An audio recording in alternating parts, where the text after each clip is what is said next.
Welcome back, everyone. Police around the world are on high alert today as Hamas officially declared this Friday the 13th as a global day of rage.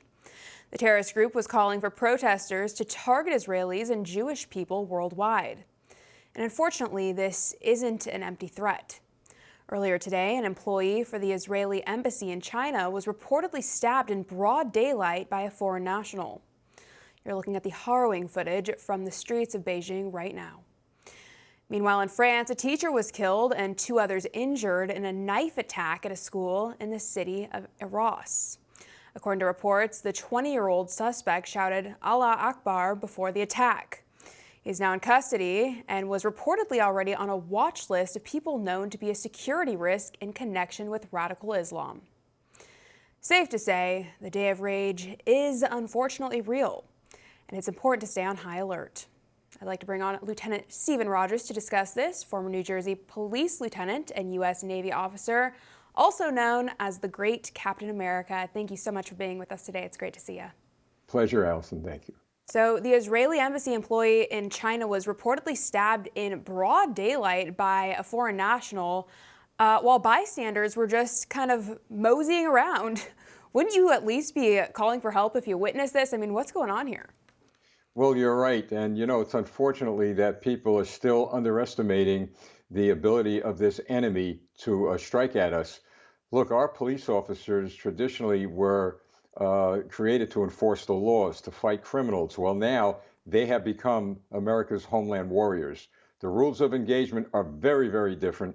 And in order for the police to do their job, our political people must have the will to give our police officers the tools they need to fight these what I call military combatants, these terrorists are, and the people are going to need to help out by actually, if you see something, say something, and if a cop needs help, you got to have enough courage to help them.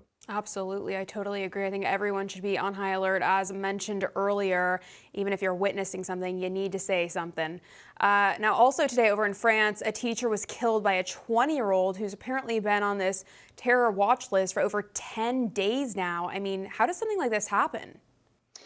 It's a great question, and I believe the answer lies in what is going on in our colleges. Most of these people who are marching, protesting, committing acts of violence are young people. And I've said today to a few people, it's time at least for the United States government, and maybe France and other countries want to do this, is freeze the accounts of every single college and university, audit where that money's going, where it's coming from. And you know something? We follow the money and it may end up in places that we just don't want it to be. Yeah, that is a great point and something I think should be considered. And I'm not hopeful it will be, considering the current state of our nation. But that's a great point, Captain America. Now, France actually announced they've banned pro-Palestinian rallies. According to reports, officials said they will actually arrest and deport anyone who stirs up trouble. Now, I don't know about you, Captain America, but I think the U.S. should probably be doing the same. But given how they let BLM rioters destroy our cities for months, I kind of doubt anything will be done similarly here. What do you think? I agree with you 100%, and I believe we can do it. Of course, you will have the people crying out, well, the First Amendment, they have the right to protest. Well, in this case, we're at war, and what they're doing is aiding and abetting an enemy. There's no doubt about it. They're out there lifting the morale of the enemies of Israel and the United States, and we have an obligation to protect Israel. We have an obligation to protect ourselves, and these individuals are coddling to enemy combatants. They should be arrested and they should be deported. Well said. I completely agree with you. Now, here in America, New York and Chicago both plan to have events today.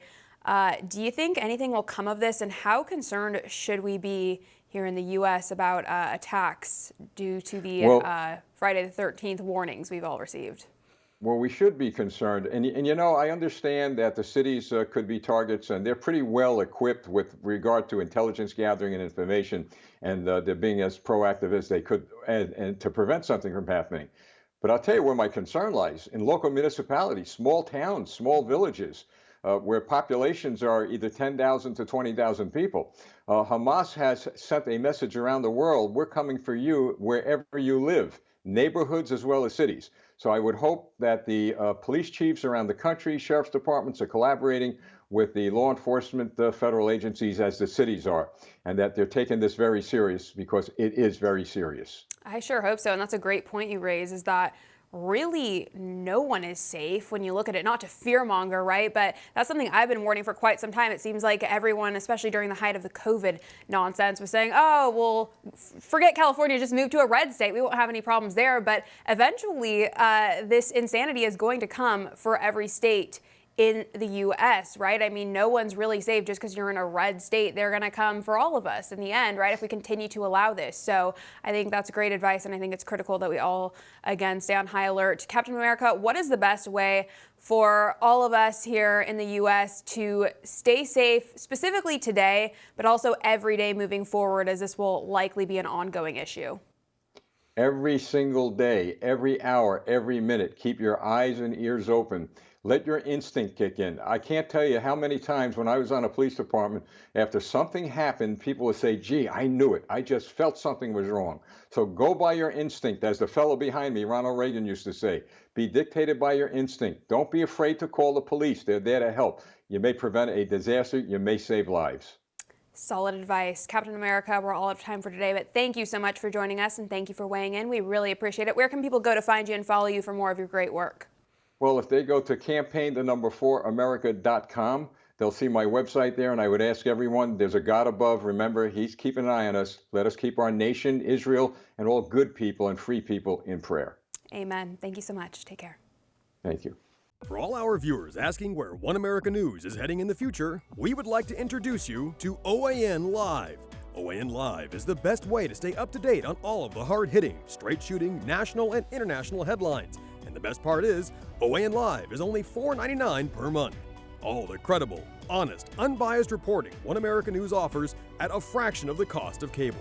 Just go to OANN.com to easily sign up for OAN Live and stay informed.